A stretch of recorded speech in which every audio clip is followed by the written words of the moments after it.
TransCrypts recently secured a $20 million seed round backed by leading venture funds. The company specializes in data encryption and can rank work done with the governments of Turkey and Ukraine as clients to get key information to citizens securely. Here to unpack its work and its next big move is TransCrypts CEO and recently named Forbes 30 Under 30, Zain Zaidi. Zain, thanks very much for joining us. Thank you so much for having me. Congratulations on the Forbes 30 Under 30. Yes, thank you. It was a pleasant surprise. What put you there? What do you think it is that was the key thing that got you on that list? Yeah, so we were recognized for our work in social impact. So while we've been doing great on the enterprise side of things, what we did about 2.5 years ago, three and a half years ago, time flies, is at the start of the Ukraine war, we enabled Ukrainian refugees to get access to their verified medical records. So traditionally, medical records are stored at hospitals. It's very hard to access hospitals in an active war zone.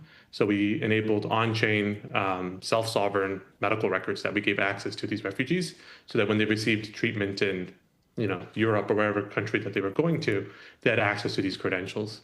So to date, we've serviced over 100,000 such refugees in Ukraine, as well as in Turkey and a handful of other countries. And that's incredible to hear. And how important is that then, social enterprise, to your company? Extremely important. We've built Transcripts with kind of the goal, and it's our ethos, actually, that we want to build a company that does good. Obviously, we are a for-profit business, so for our shareholders, but also have used some of our technology, give it on a pro bono basis to nonprofits and other institutions that could use it for good. And what's the benefit for you with that?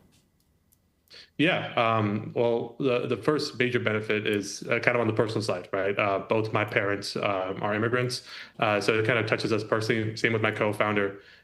We view the world not necessarily just as Canada only, but as a global society, and we want to help out people globally. But second of all, I think technology as a whole has kind of developed a bad reputation for itself. I've spent a good amount of time of my life in the Silicon Valley.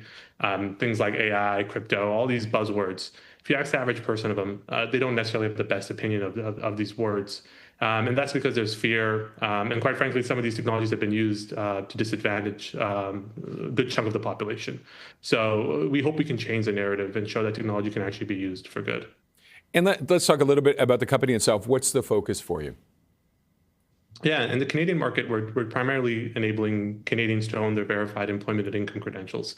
We want you to be able to own where you work, how much money you make, and ultimately disrupt the model that the credit bureaus have. To date, we've scaled that business quite rapidly, 30x in the last 2.5 years. Now with that seed round funding, we're going to continue that growth here in Canada, as well as the United States. Actually, I was just recently informed that we are the fourth or fifth largest provider of employment and income data, right behind the 3 large credit bureaus. So we're pretty excited to be continuing to double down on that mission and enable people to own their own verified employment history. And what are you doing different from them that you think you can move past them? Yeah, so the credit bureaus they serve as middle parties. Banks, landlords, employers rely on these credit bureaus to verify and validate our own information, whether that be your credit score, where you've worked, your income history, et cetera. What we're doing is we're giving consumers the ability to actually own their verified record. So we integrate with truth oracles, like we like to call them, that can be like HRS databases, so the human resource information systems at large enterprises, and they can then, using that information, they can prove that they've worked at these enterprises. They can then take that verified record and share that directly with a third party, like a lender, a landlord, a future employer, directly, not having to rely on the credit bureaus. Doing it this way is a lot more compliant with both Canadian and U.S. law, but also, quite frankly, a lot more efficient because you don't have to have a middle party going and fishing these records. And also, from a data privacy and data security perspective, the only person who has access to your credentials is you and the person that you decide to share it with.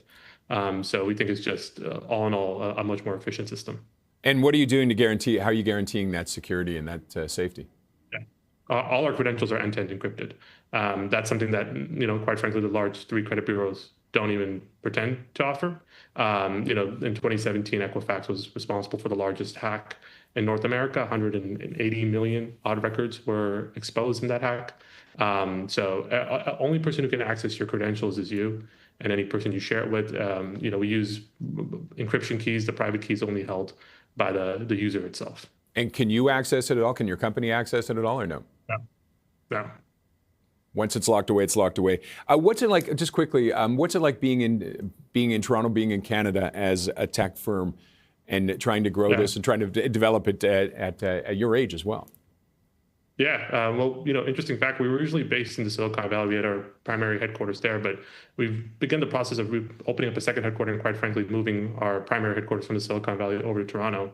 And we think Toronto has all the right recipes for a growing tech firm like ourselves. It has great universities like the University of Waterloo, University of Toronto, that have produced amazing engineering talent.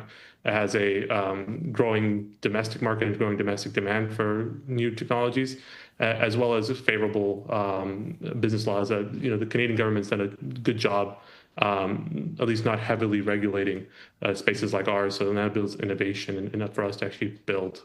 So we're pretty bullish actually in the Canadian market, but specifically the Torontonian market. Okay, we'll wrap it up there, Zain. But thank you very much for joining us, and again, congratulations. Thank you for having me. That was Zain Zaidi.